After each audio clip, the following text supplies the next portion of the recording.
న్యాయం కోసం తండ్రి చచ్చిపోతే 5 సంవత్సరాలుగా తట్టని తలుపు లేదు, ఎక్కని కోర్టు మెట్టు లేదు. న్యాయం చేయండి న్యాయం చేయండి అని 5 సంవత్సరాలుగా న్యాయం కోసం అడుక్కొని తిరుగుతుంది సునీత. అలాంటి సునీత కూడా చంద్రబాబు గారి చేతిలో ఉందంట, చంద్రబాబు గారి మాట వింటుందంట. ఇంతేకాదు షర్మిల చంద్రబాబు మాట వింటుందంట, చంద్రబాబుతో చేతులు కలిపిందంట షర్మిల. సునీత కూడా చంద్రబాబుతో చేతులు కలిపారట. రేవంత్ కూడా చంద్రబాబు మాటే వింటాడట. పక్క రాష్ట్ర ముఖ్యమంత్రి అయిన వాడు కూడా చంద్రబాబు గారి మాటే వింటాడంట. బీజేపీ పొత్తు పెట్టుకోవడం కూడా, మోడీ పొత్తు పెట్టుకోవడం కూడా చంద్రబాబు గారే మేనేజ్ చేశాడట. అంటే చంద్రబాబు గారు ఎంత పవర్ఫుల్ అయ్యారో, ఎంత పవర్ఫుల్గా జగన్మోహన్ రెడ్డి గారు ఊహించుకుంటున్నారో, ఎంత పవర్ఫుల్గా ఆయనను పెద్ద చేసి చూపిస్తున్నారో ఒకసారి అందరూ గమనించాల్సిన విషయం. నాకు భయం వేస్తుంది జగన్మోహన్ రెడ్డి గారి మెంటల్ స్టేట్ గురించి.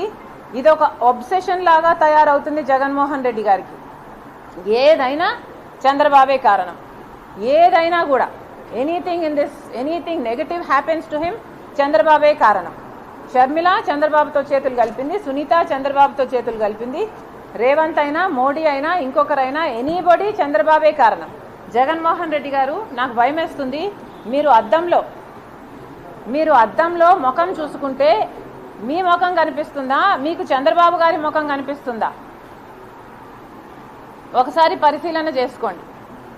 మీకు ఎందుకు ఇంత చంద్రబాబు గారి పిచ్చి పట్టిందో జనాలకు సమాధానం అవసరం. ఎందుకంటే అర్థం కావటం లేదు. సునీత ఇంత గట్టిగా ఈరోజు న్యాయం కోసం కొట్లాడుతుంటే మీరు చెప్పాల్సిన సమాధానాలు ఈ రోజు వరకు చెప్పటం లేదు. చెప్పకపోగా చంద్రబాబుతో మేము చేతులు కలిపామని చెప్తున్నారే, మీరెందుకు మీ గురించి సమాధానం చెప్పటం లేదు? సాక్షి టీవీలో, సాక్షి ఛానల్లో హార్ట్ అటాక్ అని ఎందుకు రాశారు? ఇల్లంతా రక్తమైతే, గొడ్డలి వేట్లకు బలైతే, ఆయన తలలోని ఎంకలు బయటకు వస్తే, ఆయన మెదడు బయటకు వస్తే, మరి సాక్షి టీవీలో హార్ట్ అటాక్ అని ఎందుకు చెప్పారు? దానికి సమాధానం చెప్పండి. చంద్రబాబు గారు ముఖ్యమంత్రిగా ఉన్నప్పుడు సిబిఐ ఎంక్వైరీ అడిగిన మీరు వివేకానంద రెడ్డి గారి హత్య కేసులో ఆ తర్వాత సిబిఐ ఎంక్వైరీ ఎందుకు వద్దన్నారో దానికి సమాధానం చెప్పండి.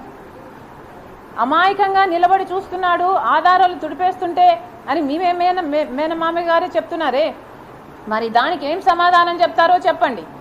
ఇవన్నీ మీ హస్తం లేకపోతే, అవినాష్ రెడ్డి హస్తం లేకపోతే ఎందుకు దాచిపెట్టుకోవాలనుకుంటున్నారు? ఎందుకు సమాధానం చెప్పటం లేదు? 5 సంవత్సరాలు అవినాష్ రెడ్డిని ఎందుకు కాపాడారు? మళ్ళీ అదే అవినాష్ రెడ్డికి అక్యూజ్డ్గా ఉన్న ఇన్కంబెంట్ ఎంపీకి మీరు ఎందుకు టికెట్ ఇస్తున్నారు? మీకు చంద్రబాబు గారు పిచ్చి పట్టిందేమో అని నాకు అనుమానంగా ఉంది. ఒకసారి అద్దం పంపిస్తున్నాను మీకు, దయచేసి అద్దంలో ముఖం చూసుకొని మీకు మీరు కనిపిస్తున్నారా లేక చంద్రబాబు గారు కనిపిస్తున్నారో ఒకసారి టెస్ట్ చేసుకోవాలి.